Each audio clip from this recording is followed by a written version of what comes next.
this is CACS Tejal Kataria and with lots of energy we are going to start with today's session जिसमें हम लोग revise करेंगे cell of goods act का second unit जो है conditions and warranty.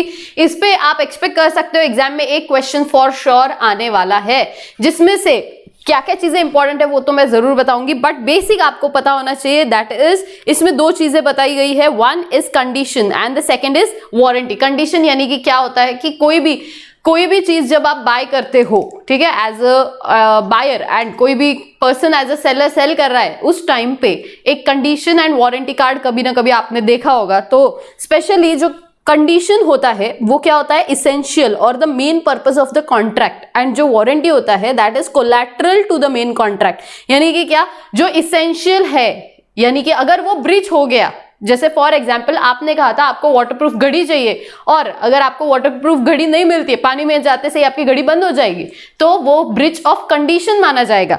And एक होता है ब्रीच ऑफ वारंटी जो कि होता है collateral to the main contract, ना कि मेन पर्पस नहीं होता, वो कोलैटरल होता है। तो अगर ऐसा होता है कि कंडीशन ब्रीच हो जाएगी तो आप कॉन्ट्रैक्ट को रेपिडाइट कर सकते हो, लेकिन अगर वारंटी ब्रीच हो जाती है तो you can claim only and only damages.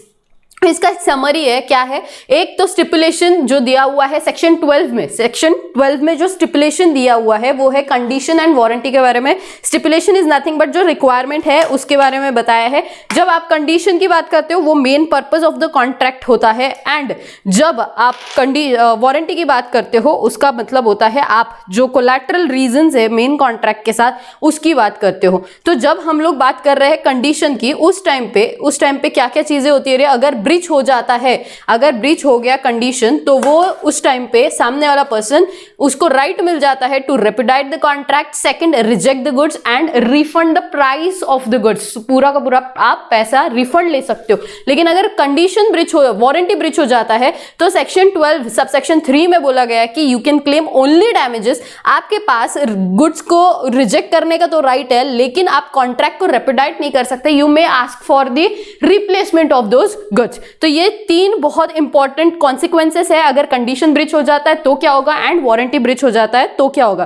कभी कभी ऐसा होता है कि आप लोग कंडीशन यानी कि जो मेन कॉन्ट्रैक्ट है, इन दैट सिचुएशन जो आपको ये जो राइट्स मिल रहे हैं, आप क्या कर रहे हो, यू आर वेविंग ऑफ। मतलब क्या, when you consider breach of condition as a breach of warranty, मतलब आप कन्वर्ट कर देते हो ब्रीच ऑफ कंडीशन को ब्रीच ऑफ वारंटी की तरह। वो उसके जितने भी कॉन्सिक्वेंसेस है वो सारे के सारे दिए हुए सेक्शन नंबर 13 में, जिसमें सबसे पहला है buyer waives of the performance of condition. जैसे फॉर एग्जांपल आपने कोई शर्ट खरीदी और आपने उससे कहा था कि इसका कलर नहीं जाना चाहिए, और जैसे ही आपने पहले एक अच्छे डेट पे पहन के गए, आप बाद में वो शर्ट पानी में डाल दी और उसका पूरा कलर निकल जाता है, पूरा सफेद हो जाता है, लाल से पूरा सफेद हो गया। अब से समझो, इन दिस सिचुएशन ये तो ब्रीच ऑफ कंडीशन हो गया। तो आप चाहे तो जाके उससे रिप्लेस करवा सकते हैं, लेकिन आप चाहे तो जाके उसको वो शर्ट वापस देके पैसा लेके आ सकते हैं, लेकिन आपने चूज किया कि आप उसको शर्ट को वापस नहीं देना चाहते। आपने कहा कि यार एक काम कर, इसके बदले में मुझे बस इसका replacement they they. May be ऐसा पॉसिबल है कि आप ऐसा जो एज अ बायर आप चाहो तो वेव ऑफ कर सकते हो किस चीज को, आपके परफॉर्मेंस ऑफ कंडीशन को as a breach of condition की जगह पे आप as a breach of warranty treat करके। बट इन दिस सिचुएशन क्या क्या हो सकता है, एक तो आप रेपिडाइट नहीं कर पाओगे कॉन्ट्रैक्ट को, मतलब कैंसिल नहीं कर सकते। दूसरा, आप पूरा पैसा भी उससे वापस नहीं ले सकते। एंड तीसरी चीज, आप गुड्स जो है, मतलब आप ऐसा नहीं कर सकते, आप उस गुड्स को रिप्लेस कर सकते हो, पूरी तरीके से रिजेक्ट नहीं कर सकते। उसके बाद जो दूसरा आता है वो है buyer elect to treat the condition as a warranty में, यानी कि यहां पर क्या हो जाता है, यहां पर बायर खुद ही ट्रीट कर लेता है, चूज कर लेता है ब्रीच ऑफ कंडीशन को एज अ वारंटी। यहां पर परफॉर्मेंस की वजह से, यहां पर नॉन परफॉर्मेंस की वजह से बोलो, या फिर बायर खुद ही चूज कर लेता है। यानी कि ये जो दो पॉइंट्स यहां पर लिखे हुए हैं, कहा गया है सेक्शन नंबर 13, सेक्शन 13, यस, ये सबसे पहला ये जो पॉइंट है जहां पर बायर ने वॉलंटरी वेव ऑफ किया हुआ है।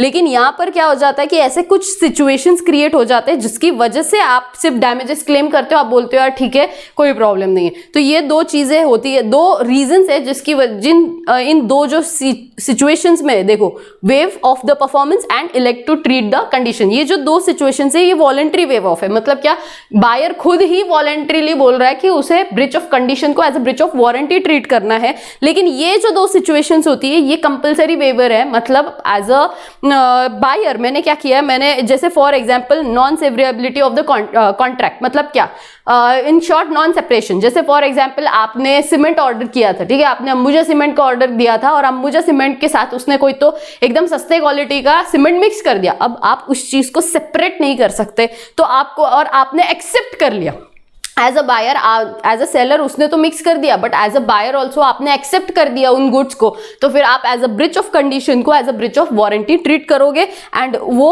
इन दिस पर्टिकुलर सिचुएशन के अंडर ट्रीट करोगे। मतलब आपको कंपलसरी, अब ये क्या हो जाएगा, कंपलसरी वेवर हो गया, आप इन दिस सिचुएशन कंसिडर कर रहे हैं breach of warranty. And the last is fulfilment of condition excused by the law, यानी कि क्या, by the reason of impossibility और अदरवाइज। जैसे फॉर एग्जांपल जब कॉन्ट्रैक्ट किया था तब तो वैलिड था, लेकिन बाद में कोई तो लॉ में चेंजेस हो गए जिसकी वजह से आपका कॉन्ट्रैक्ट जो है वो परफॉर्म करना इम्पॉसिबल हो गया। तो फिर इन दिस सिचुएशन ऐसा नहीं बोल सकते कि आप ये मेन पर्पज का ही, कंडीशन का ही ब्रीच हुआ है, अब मुझे पैसा चाहिए, ये चाहिए वो चाहिए, आप ऐसा नहीं बोल सकते। वाई? बिकॉज ये काइंड ऑफ ऐसी चीजें जो आपके हाथ में नहीं है, जिसकी वजह से कंपलसरी वेवर हो जाएगा, इम्पॉसिबिलिटी हो जाती है आपके परफॉर्मेंस की, जिसकी वजह से आपने ये क्या किया, एक्सक्यूज्ड हो जाता है लॉ की वजह से, तो ये कंपलसरी वेवर के कंडीशन में आएगा। जो भी अब ये जो वारंटी एंड कंडीशन दिए हुए हैं ये एक्सप्रेस भी हो सकते हैं या तो इंप्लाइड भी हो सकते हैं। एक्सप्रेस यानी कि आपके कॉन्ट्रैक्ट में एक्सप्रेसली दिया हुआ होगा। एक्सप्रेस यानी कि क्या, कॉन्ट्रैक्ट ने दिया, पार्टी ने डिसाइड किया होगा, कॉन्ट्रैक्ट में लिखा होगा कि क्या क्या टर्म्स एंड कंडीशंस होंगी। लेकिन इंप्लाइड यानी कि लॉ ने भी कुछ implied conditions and implied warranties दी है, वो कंपलसरी फुलफिल होना जरूरी होता है, मतलब कंपलसरी फुलफिल होनी चाहिए। यानी कि क्या, जैसे सबसे पहले तो हम लोग समझेंगे इंप्लाइड कंडीशन से शुरू करेंगे, जो कि सेक्शन 14 में दिया है। तो सबसे पहले सेक्शन 12 में लिखा था जो रिक्वायरमेंट है कंडीशन एंड वारंटी का बेसिक। उसके बाद सेक्शन 13 ने लिखा था कि किस किस सिचुएशन में आप जो कंडीशन है आपका वो as a breach of warranty treat करोगे। इस पे यूजुअली क्वेश्चन आता है, तो section 13 is quite important. Then next आता है सेक्शन 14 जिसमें इंप्लाइड कंडीशंस के बारे में लिखा है, जिसमें सबसे पहला कंडीशन है condition as to the title of the goods, जो सेक्शन 14 सबसेक्शन ए में लिखा है। यानी कि क्या, in case of sale and in case of agreement to sell, अगर सेल का एग्रीमेंट है आपका, मतलब सेल का कॉन्ट्रैक्ट बना हुआ है already, then buyer has a right to sell the goods, right. अगर आपने सेल किया है किसी को तो ये इंप्लाइड कंडीशन है कि I have a good title and I can sell those goods.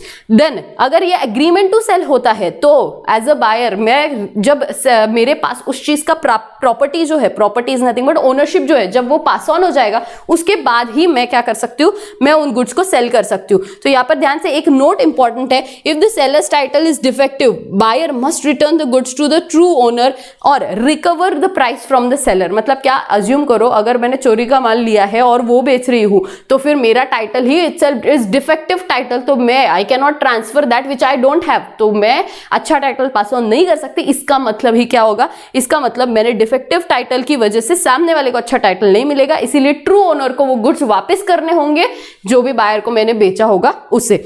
तो और प्लस आप जो है प्राइस भी रिकवर कर सकते हो, तो ये आपको बोला जाएगा, एक एज अ नोट दिया जाएगा। तो एग्जाम में इस पे क्वेश्चन आ सकता है, क्या क्या सिचुएशंस हो सकती है इसमें आगे जाके, और एक्सेप्शंस भी आएंगे कि कौन से ऐसे सिचुएशंस है जहां पर आपने, मतलब आप सामने वाले सेलर हो, मैं बायर हूं, मैंने आपसे गुड्स लिए हैं और फिर दूसरे को बेचा है, देन इट्स ओके, मेरे पास अच्छा टाइटल था मैंने सेल कर दिया।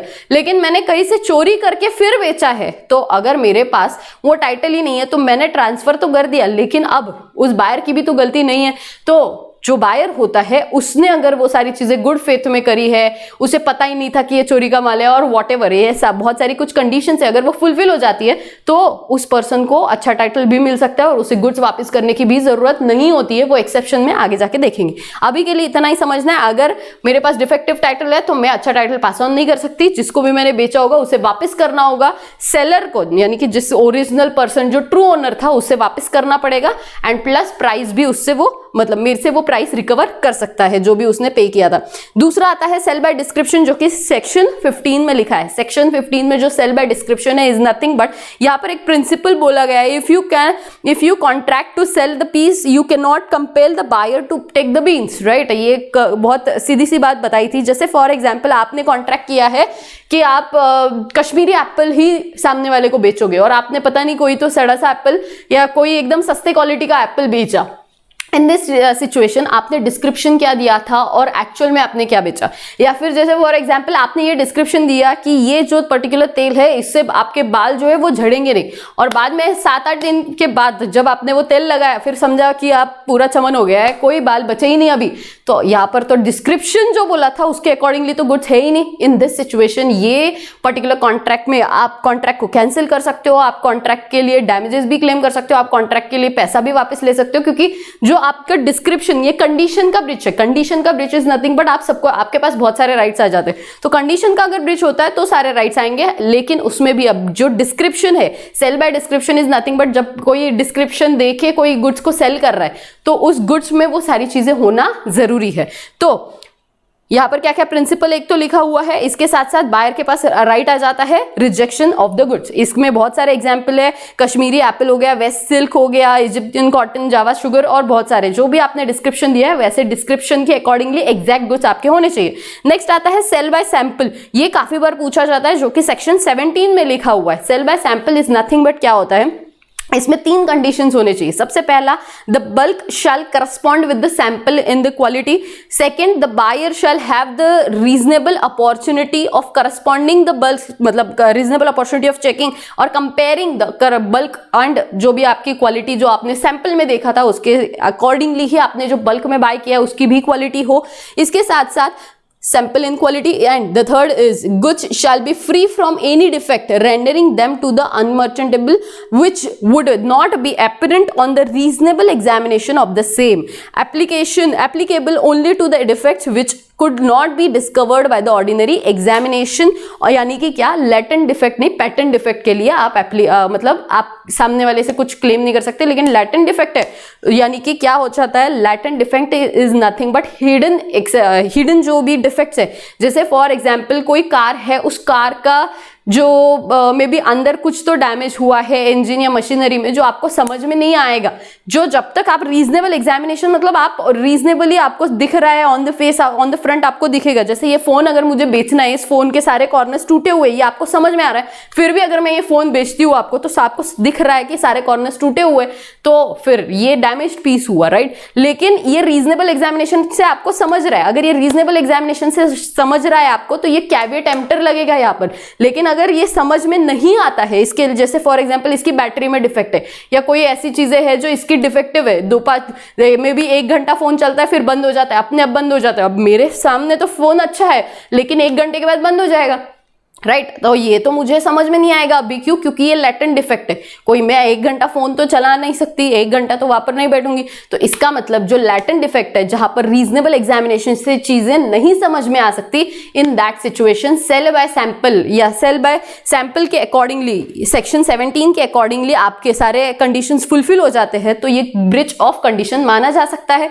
अगर इनमें से कुछ भी चीजें होती, जैसे फॉर एग्जाम्पल कोई आप बल्क को, मतलब आपको किसी ने सैंपल बेचते, कभी बहुत सारे इंडस्ट्रीज में ऐसा होता है कि वो सैंपल बेच देते हैं, अगर वो सैंपल अच्छा लगा तो आप बल्क में भेज दो, ऐसा बोलते हैं। तो जो बल्क आया है उस बल्क को एग्जैक्टली जैसे सैंपल आपने देखा था वैसा ही होना चाहिए।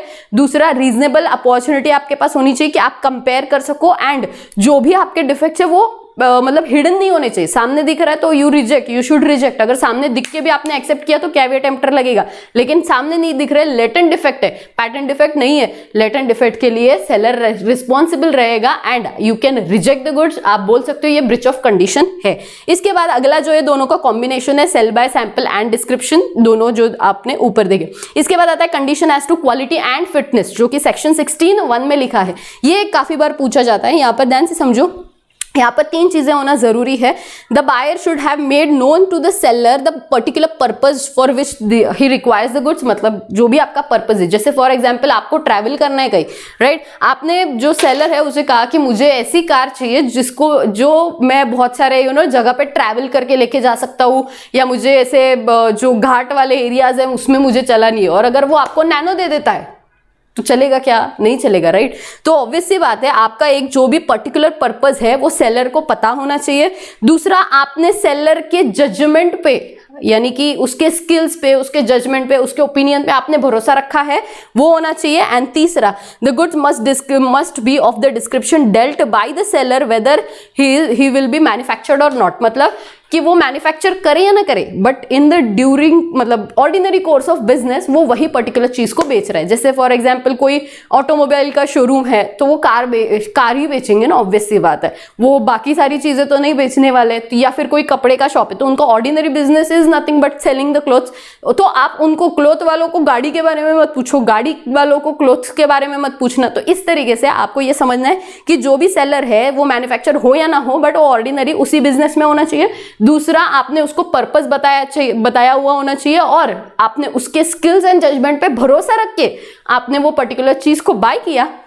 एंड फिर उसके बाद अगर आपका नुकसान होता है तो फिर वो आप ब्रीच ऑफ कंडीशन मान सकते हो। If the goods are only for one purpose, the buyer need not tell the seller only the purpose for which he wanted them.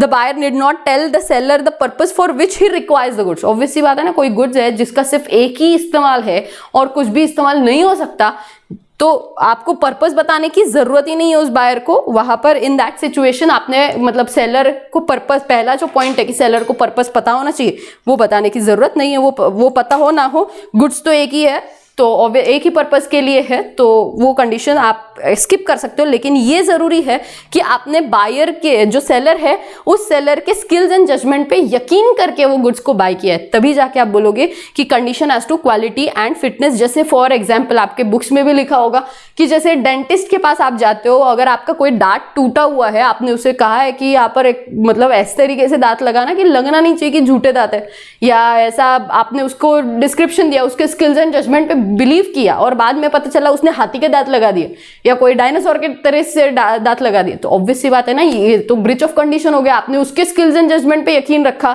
आपने उसको पर्पस बताया, फिर भी उसने गड़बड़ कर दी, तो ये नहीं चलेगा। ये condition as to quality and fitness का ब्रीच होगा। And last is the second last is condition as to merchantability, यानी कि जो भी गुड्स है वो मर्केंटेबल मतलब डिस्क्रिप्शन के जैसे होने चाहिए और वो ऐसे होने चाहिए कि जो ऑर्डिनरी कोर्स में आप बेच सकते हो, मतलब डिस्क्रिप्शन के जैसे होने चाहिए।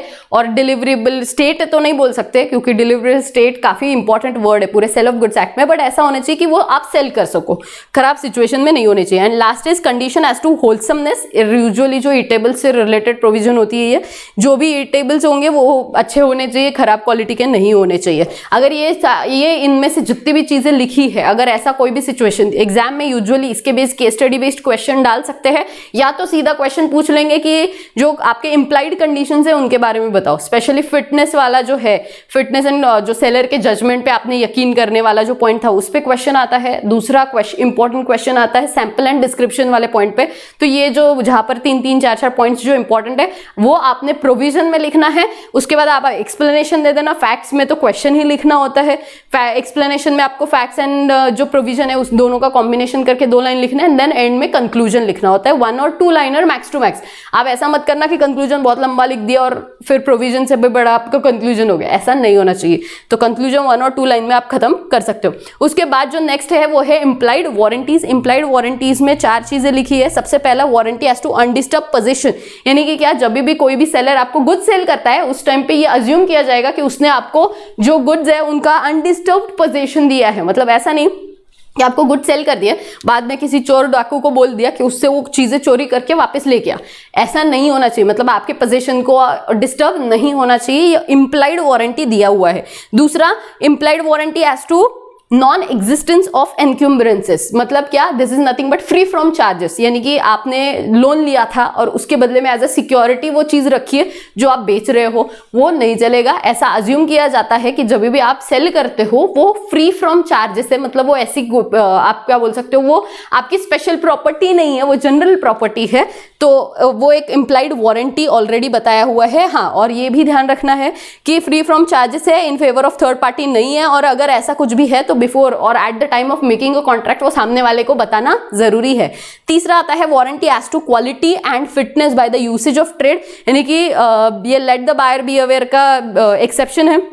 जैसे हम लोगों ने कंडीशन में देखा था, सेम है कि सामने वाले के पर्पस को फिट हो जाए, ऐसा ही आपने गुड्स देना चाहिए। And last is disclosure of the danger nature of the goods, यानी कि अगर डेंजर नेचर के गुड्स है, जैसे सिगरेट हो गया, तंबाकू हो गया, तो उसके बॉक्स पे लिखा हुआ होता है, right, injurious to the health और हार्मफुल फॉर द हेल्थ, इस तरीके से जो भी गुड्स आपके हेल्थ के लिए हार्मफुल है वहां पर वार्निंग देना जरूरी है। इवन ऐसा भी बहुत सारे मेडिसिन पे लिखा होता है excess dosage of this particular medicine will may not be, मतलब शायद कुछ बॉडी को हार्म करेंगे तो डॉक्टर के प्रिस्क्रिप्शन के बिना ना ले, ऐसा वो चीजें जो लिखी हुई होती है that is nothing but disclose करना जरूरी होता है। And the last is caveat emptor, ये तो आपको पता है, let the buyer be aware, यानी कि यहाँ पर बहुत इंपॉर्टेंट बोला गया है when the seller displays the goods in the open market the buyer, it's the buyer's duty to choose them rightly, right, मतलब ऐसा बायर की ड्यूटी है यहाँ पर। अगर seller is not responsible for the buyers bad choice of collection, right, मतलब क्या, of the bad choice of selection, मतलब दो तरीके से समझना है। कैविएट एम्प्टर बोलता है let the buyer be aware, and इससे पहले हमने देखा कि अगर सेलर पे आप बिलीव करके चीजें ले रहे हो, स्किल्स जजमेंट पे हो या कंपेयर करके बल्क एंड सैंपल क्वालिटी का इस तरीके से, तो इन that situation condition of breach of condition बोल सकते हो। लेकिन होता यह है कि अगर रीजनेबल एग्जामिनेशन से गुड्स आपको समझ रहा है डिफेक्टिव है, बाद में जाके आप बोल रहे हो नहीं नहीं ये तो आपने डिफेक्टिव दिया, ऐसा नहीं होता ना। आपको समझ में आ रहा है ना यहाँ पे कॉर्नर्स टूटे हुए, फिर भी यू आर एक्सेप्टिंग, तो let the buyer be aware नहीं हुआ। दूसरा, बहुत बार ऐसा भी होता है, आपको मम्मी बोलती है कि जाके सामान लेके आओ, है ना, आपने वहां पर जो भी वो शक्कर था या जो भी आपको मम्मी ने बोला होगा, आपने वो ऐसे का दिखा, बस ऐसे का ऐसा उठाया और आप निकल लिए घर के लिए। घर आने के बाद पता चलता है यार इसमें तो कीड़े, फिर मम्मी वापस भेजती है, राइट। लेकिन इन दैट सिचुएशन आपने जब गुड्स उठाए उसी टाइम पे आपको दिख रहा था रीजनेबल एग्जामिनेशन से कि उसमें कीड़े हैं, तो आपने वो गुड्स बाय नहीं करने चाहिए थे, लेकिन आपने करे, तो ये आपकी गलती है। Seller is not responsible for your bad choice of selection, समझा, आपके बैड चॉइस के लिए सेलर रिस्पॉन्सिबल नहीं है। हाँ, अगर आपने उसको पर्पस बताया है, आपने उसके स्किल्स एंड जजमेंट पर भरोसा किया है, इसमें एग्जाम में क्वेश्चन ट्रिक आएगा, ट्रिकी आएगा। क्यों? क्योंकि ध्यान से समझो, इस पे कंफ्यूजन हो सकता है अगर ऐसा सिचुएशन, तो और हर एक क्वेश्चन का आंसर अलग अलग होगा, वो डिपेंड करेगा कि सिचुएशन क्या लिखा हुआ है उन्होंने। ओके, तो ध्यान से समझना, अगर एग्जाम में ऐसा क्वेश्चन आता है कि ऐसा लिखा है कि बायर जो है उसने रीजनेबल एग्जामिनेशन नहीं किया है, तो buyer is responsible, let the buyer be aware, और रीजनेबल एग्जामिनेशन से आपको समझ रहा था तो फिर let the buyer be aware. अगर ऐसा लिखा है कि वो पेटेंट डिफेक्ट्स है, लेटेंट डिफेक्ट्स है, यानी कि हिडन डिफेक्ट्स है, तो बायर को नहीं समझ में आया, तो फिर सेलर रिस्पॉन्सिबल है। अगर ऐसा लिखा है कि सेलर के स्किल्स एंड जजमेंट पे भरोसा रखा है एंड आपने उसको आपका पर्पस भी बताया और सेलर ने आपको गलत चीजें दी है, तो सेलर रिस्पॉन्सिबल है। तो आपको ये समझना चाहिए कि कब बायर रिस्पॉन्सिबल है एंड कब सेलर।